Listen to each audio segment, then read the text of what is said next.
Teorema Bayes jika setelah dilakukan pengujian terhadap hipotesis muncul satu atau lebih evidence, fakta atau observasi baru, maka kita punya simbol baru lagi. Ini ada E kecil itu adalah evidence lama, kemudian E besar itu adalah evidence atau observasi baru. Kemudian di sini ada PH terhadap E besar dan E kecil, probabilitas hipotesis H benar jika muncul evidence baru E dari evidence lama E.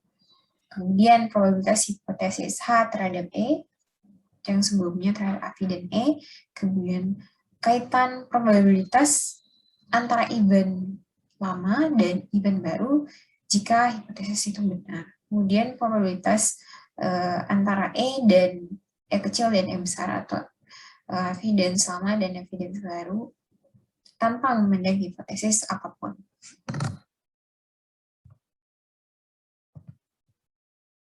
Adanya bintik-bintik di wajah merupakan gejala seseorang terkena cacar.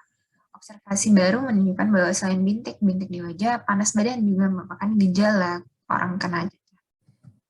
Jadi belum tentu hanya bintik-bintik aja. Itu sudah bisa mendiagnosa bahwa seseorang itu terkena penyakit cacar. Jadi kalau misalnya tidak ada gejala panas, kemungkinan ya hanya ada, berarti bisa saja hanya jerawat atau kemungkinan alergi gitu. Jadi antara muncul bintik-bintik di wajah dan panas badan juga memiliki keterkaitan satu sama lain yang mempengaruhi hasil atau kesimpulan yang ingin kita dapatkan. Ini kalau terhadap penyakit cacar, maka event yang harus sedia itu ada dua, itu ada bintik dan panas. Merah dan panas juga. Ani ada bintik-bintik di wajahnya, dokter menduga bahwa Ani terkena cacar dengan probabilitas terkena cacar bila ada bintik di wajah itu adalah sebesar probabilitasnya itu adalah 0,8. Kemudian ada observasi bahwa orang terkena cacar pasti mengalami panas badan. Jika diketahui probabilitas orang terkena cacar bila panas badan itu adalah sebesar 0,5. Keterkaitan antara adanya bintik di wajah dan panas badan bila seorang terkena cacar. Evidensinya bintik terhadap panas untuk hepatosisnya cacar itu adalah sebesar 0,4. Keterkaitan antara adanya bintik di wajah dan panas badan, bintik terhadap panas itu adalah sebesar 0,6. Nah, di sini kita tinggal masukkan rumusnya. Kita mau cari P hipotesis terhadap aviden baru dan aviden lama. Berarti kita mau apakah dia terkena penyakit cacar. Aviden barunya itu adalah panas, aviden lamanya itu ada bintik. Kemudian kita sama dengan cara mencarinya adalah dengan cari probabilitas cacar terhadap panas dikalikan dengan probabilitas bintik terhadap panas terhadap cacar dibagi dengan probabilitas bintik dan panas. Hasilnya adalah 0,33. Berarti kalau misalnya dilihat tadi probabilitas kemungkinan terjadi kalau misalnya event yang terjadi itu ada bintik dan panas, maka 0,33 itu kemungkinan adalah penyakit cacar. Kita lanjut ke metode selanjutnya, itu ada certainty factor atau bisa disebut CF, menunjukkan ukuran kepastian terhadap suatu fakta atau aturan. Notasi faktor kepastian CF itu H terhadap E atau hipotesis terhadap event.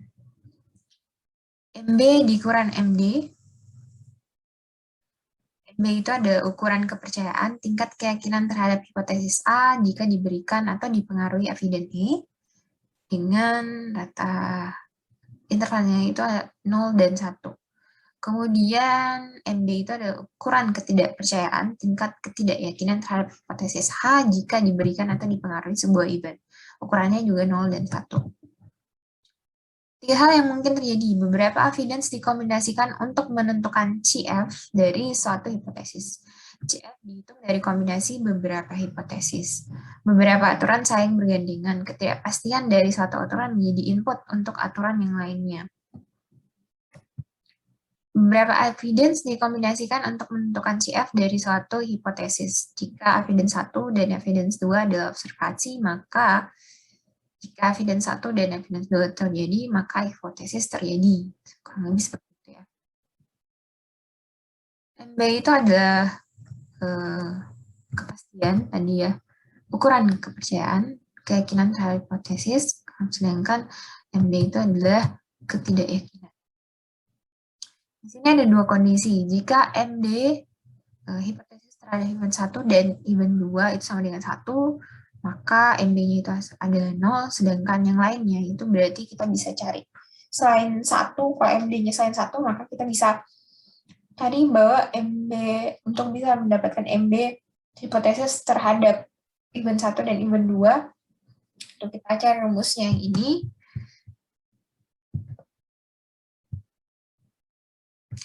Kemudian, kalau kita ingin mencari MD-nya, pertama, kalau misalnya kita dapat sebuah kemungkinan MB-nya itu ternyata nilainya adalah 1, maka kita dapat nilai MD-nya itu adalah 0. Sedangkan kalau misalnya selain dari 1, maka kita bisa menghitung nilai MD-nya dengan rumus ini.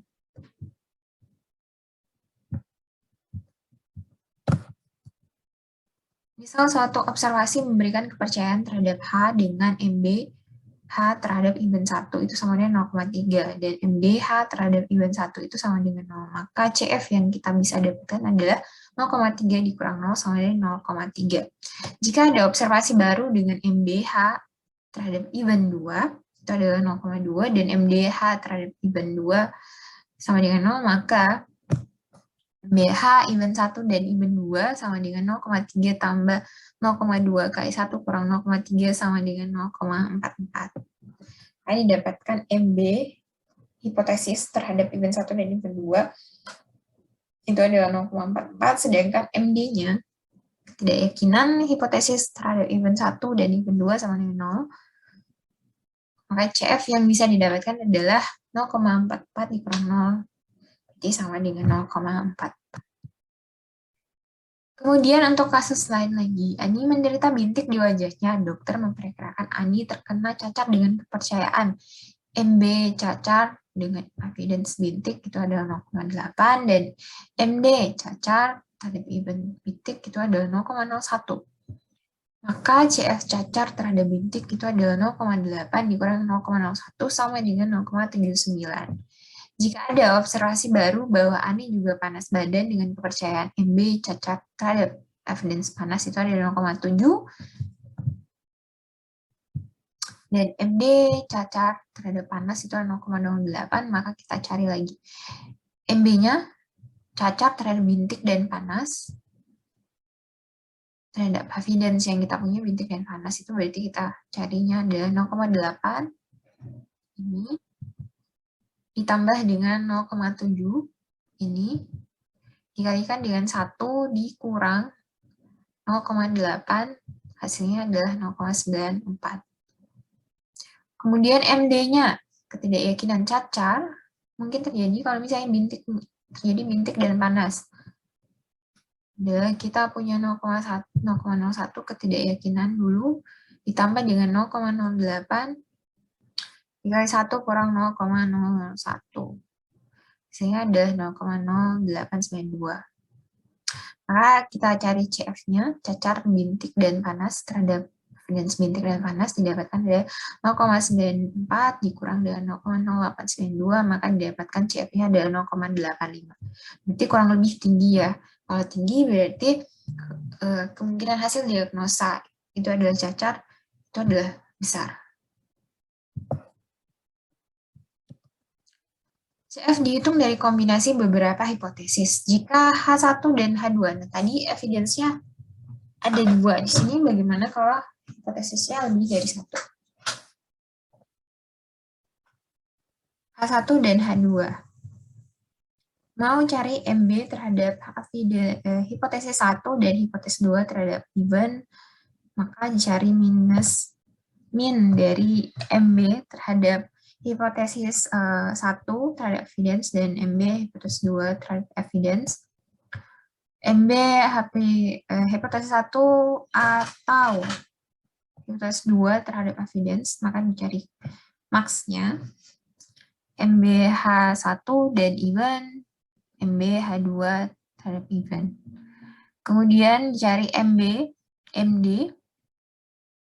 kalau yang di atas itu dan berarti minus, kalau yang di bawah itu atau berarti max. Dicari masing-masing MD-nya terhadap H1 dan even dan H2 terhadap even. Kita masuk ke contohnya. Misalnya suatu observasi memberikan kepercayaan terhadap hipotesis 1 dengan nilai ketidakyakinannya. Hipotesis 1 terhadap evidence sama dengan 0,5. Dan MD H1 terhadap even itu adalah 0,2. Maka CF-nya didapatkan sudah dikurangi saja. 0,5 kurang 0,2 adalah sebesar 0,3. Jika observasi tersebut juga memberikan kepercayaan terhadap hipotesis 2 dengan MD H2 terhadap even sama dengan 0,8 dan MD H2 terhadap even sama dengan 0,1, maka untuk mencari CF, nah di sini kita sudah mulai menggabungkan kedua hipotesis tersebut ya. H1 dan H2 terhadap even didapatkan dari MB H1 dan H2 terhadap even, min-nya itu adalah masih antara kedua ini yang mana paling rendah gitu. 0,5 dan 0,8. Pasti yang rendah itu adalah yang paling kecil itu adalah 0,5. Maka nilai MB-nya itu adalah 0,5. Sedangkan MD hipotesis 1 dan hipotesis 2 terhadap even kita punya dua nilai 0,2 dan 0,1 dan kita cari minusnya, maka didapatkan adalah 0,1. Untuk cari CF-nya adalah terhadap hipotesis dan 2 untuk even yang kita punya saat ini, maka kita kurangi saja 0,5 dikurangi 0,1, maka nilai CF-nya itu adalah sebesar 0,4. Kemudian untuk mencari CF H1 atau H2, berarti ini kita cari nilai max-nya ya. Diperoleh dengan mencari MB, hipotesis 1 atau hipotesis 2. Jadi kemungkinan terjadi hipotesis 1 atau hipotesis 2 terhadap sebuah event, nilai maksnya dari 0,5 atau 0,8 itu adalah 0,8, kemudian MD-nya itu adalah H1 atau H2 terhadap event, nilai maks dari 0,2 dan 0,1 itu adalah maksnya paling tinggi itu adalah 0,2. Kemudian untuk mencari CF-nya dikurangi lagi dari yang hipotesis 1 terhadap hipotesis 2, MB-nya terhadap MD-nya maksudnya. 0,8 kurang 0,2 didapatkan adalah 0,3. Maka di sini kalau dilihat, yang kemungkinan yang paling tinggi itu adalah kemungkinan terjadi hipotesis 1 atau hipotesis 2 terhadap evidence itu ada sebesar 0,6. Berarti salah satunya ya, bukan kedua-duanya. Contoh kasus, Ani menderita bintik-bintik di wajahnya. Dokter memperkirakan Ani terkena cacar dengan kepercayaan. MB cacar bintik 0,8, MD cacar bintik 0,01. Maka CF cacar bintik itu sama dengan 0,8, MB-nya dikurang MD, 0,8 dikurang 0,01 sama dengan 0,79. Jika observasi tersebut juga memberikan kepercayaan bahwa Ani mungkin juga terkena alergi dengan kepercayaan MB alergi bintik, hipotesisnya alergi, evidensi bintik 0,4 dan MD alergi bintik 0,3, maka CF yang didapatkan dan dikurangi saja yang MB dikurangi terhadap MD didapatkan adalah 0,1. Lanjutan lagi kita mencari CF cacar dan alergi. Kemungkinan terkena cacar juga dan terkena alergi juga. Nah, didapatkan ternyata cacar dan alergi terhadap bintik itu sebesar 0,3 CF-nya ya yang ini. Sebesar 0,39, sedangkan untuk mencari certainty factor dari cacar atau apakah dia bisa penyakit cacar, bisa penyakit alergi, tapi tidak kedua-duanya terhadap event bintik, diperoleh adalah 0,5. Kalau dilihat, maka kemungkinan probabilitas atau nilai CF yang paling tinggi itu lebih besar 0,5, maka kemungkinan terkena penyakit salah satu itu bisa benar.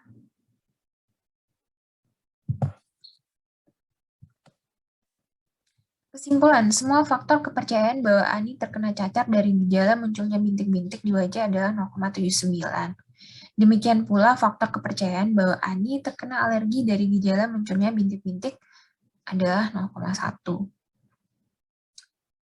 Sedangkan dengan adanya gejala yang sama mempengaruhi dua hipotesis yang berbeda, ini memberikan faktor kepercayaan. Ani menderita cacar dan alergi itu sebesar 0,39, dengan Ani menderita cacar atau menderita alergi itu 0,5. Jadi kemungkinan salah satu tapi tidak kedua-duanya. Karena di sini kita bisa lihat nilai dari CF-nya itu lebih tinggi yang atau ketimbang yang dan. Maka kemungkinan si Ani ini terkena cacar atau terkena alergi. Beberapa aturan saling bergandengan, ketidakpastian dari suatu aturan menjadi input untuk aturan yang lainnya. Maka MB H, S sama dengan MB aksen HS dikali max 0 terhadap CF S, E. Dengan MB H terhadap S, ukuran kepercayaan H berdasarkan keyakinan penuh terhadap validitas S.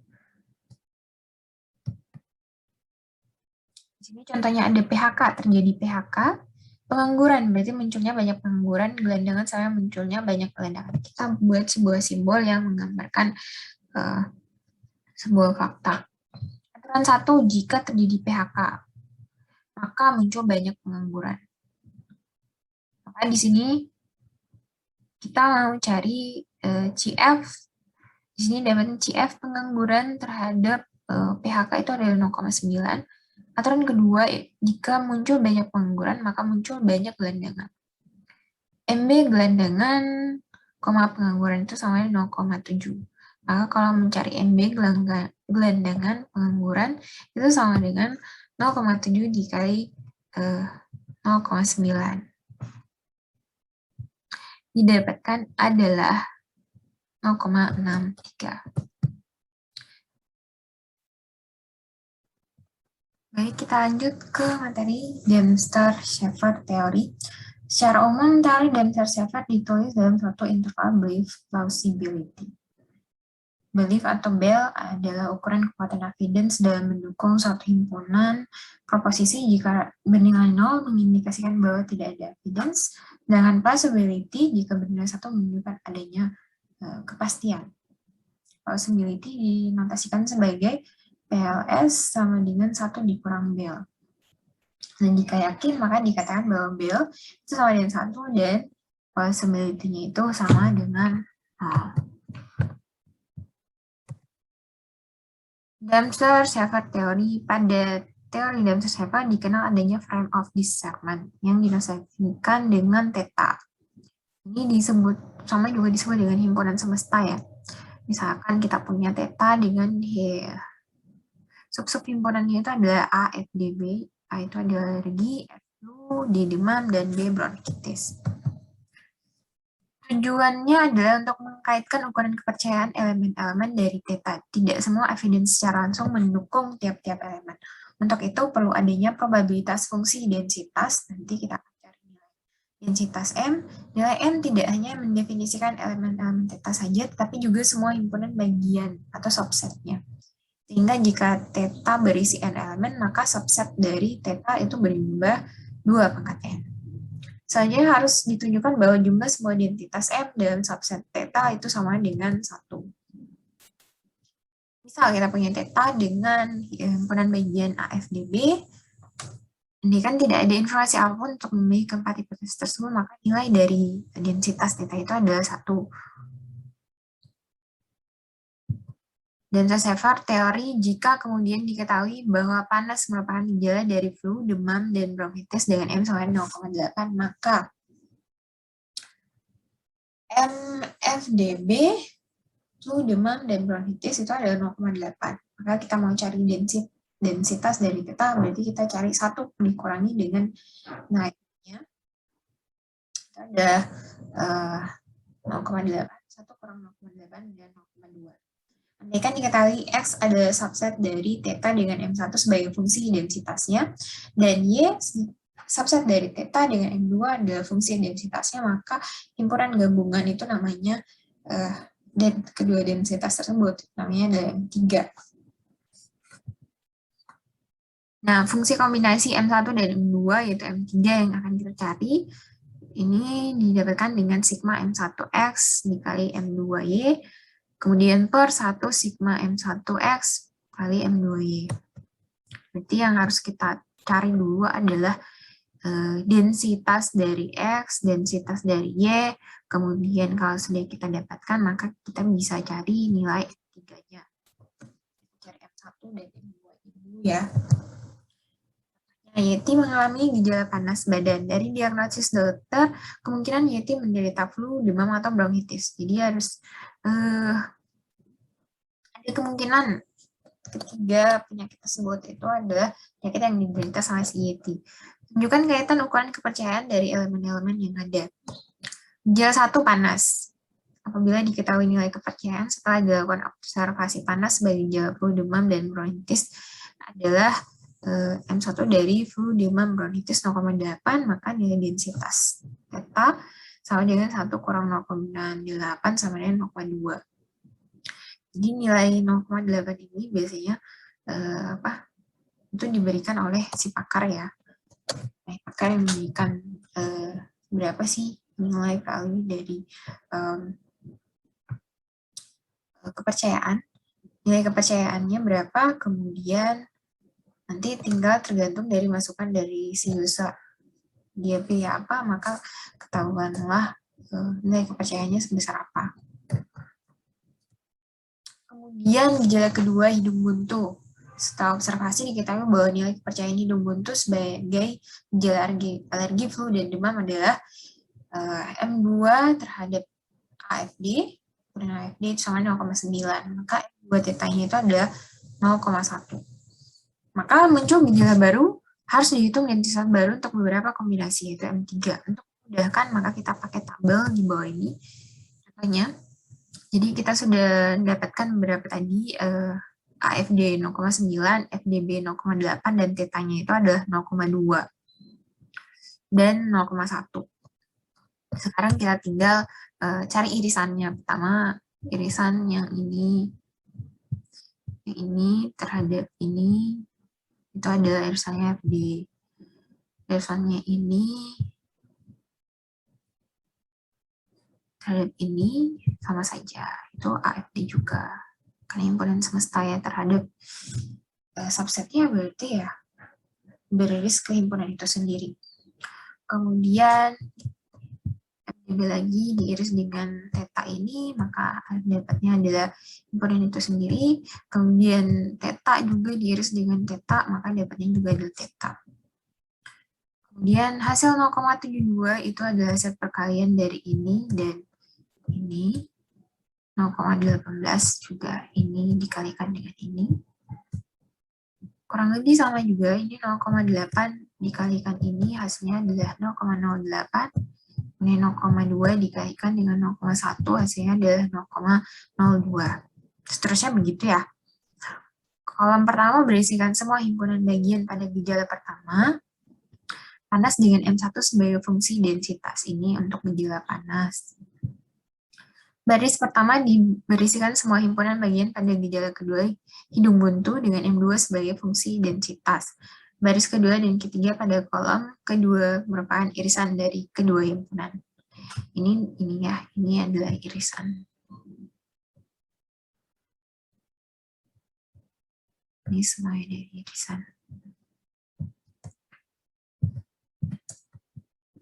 Nah, nanti nilai irisan ini akan kita pakai ke tahap selanjutnya untuk mencari M3. M3 terhadap FD. M3 terhadap FD ini berarti adalah 0,72 per 1 dikurang 0 sama dengan 0,72. M3 terhadap himpunan AFD. Ini ada AFD. Itu ada 0,18 per 1 kurang 0. Dapatnya dari 0,18, kemudian M3 terhadap FDB, cari FDB terhadap irisan ini 0,08 per 1 kurang 0 sama 0,08. Kemudian M3 terhadap theta, ini theta itu adalah 0,02, maka kita pakai adalah nilai 0,02. Dalam Saver terlihat bahwa pada mulanya dengan hanya gejala panas MFDB soalnya 0,8. Namun setelah ada gejala baru hidung buntu, maka nilai densitas FDB itu menjadi 0,08. Kemudian ada pula mulanya hanya dengan gejala untuk hidung buntu. Awalnya 0,9, tetapi ada gejala baru panas, maka dia jadi 0,18. Dengan adanya dua gejala tersebut, maka nilai densitas paling kuat adalah MFD, itu adalah 0,72.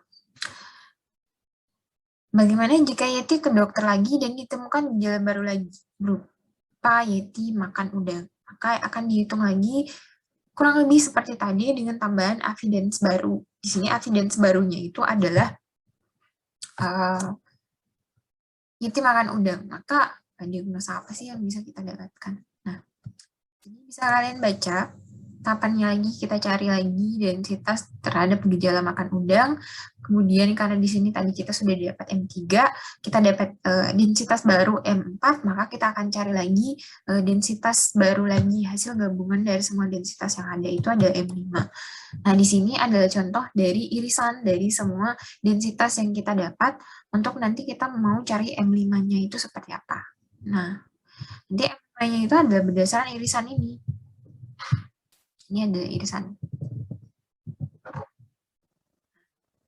Irisan itu nanti akan dihitung lagi M5-nya. Didapatkan M5 terhadap himpunan A atau alergi 0,2, terhadap flu dan demam itu 0,554. Terhadap alergi, flu, demam 0,138, M5 terhadap flu, demam, dan bronkitis itu adalah 0,062, dengan M5 terhadap theta semuanya berarti ya 0,015. Nah, di sini bisa kita lihat, oh berarti yang paling tinggi itu adalah 0,554. Berarti kemungkinan si Yeti ini terkena flu dan demam. Baik, kurang lebih seperti itu materi tidak pasien reasoning tadi, bagaimana kita menalar sebuah evidence yang ada, dan akhirnya kita bisa mendapatkan sebuah kesimpulan yang bisa kita dapatkan, tetapi tidak semudah itu. Biasanya dari data yang kita punya atau dari knowledge yang kita punya itu banyak ketidakpastian. Nah, metode-metode yang tadi sudah Ibu ajarkan itu adalah contoh dari beberapa metode kepastian yang digunakan untuk mengatasi ketidakpastian pada sistem kecerdasan buatan. Baik, sampai sini dulu kuliah kita hari ini. Terima kasih sudah join. Wassalamualaikum warahmatullahi wabarakatuh.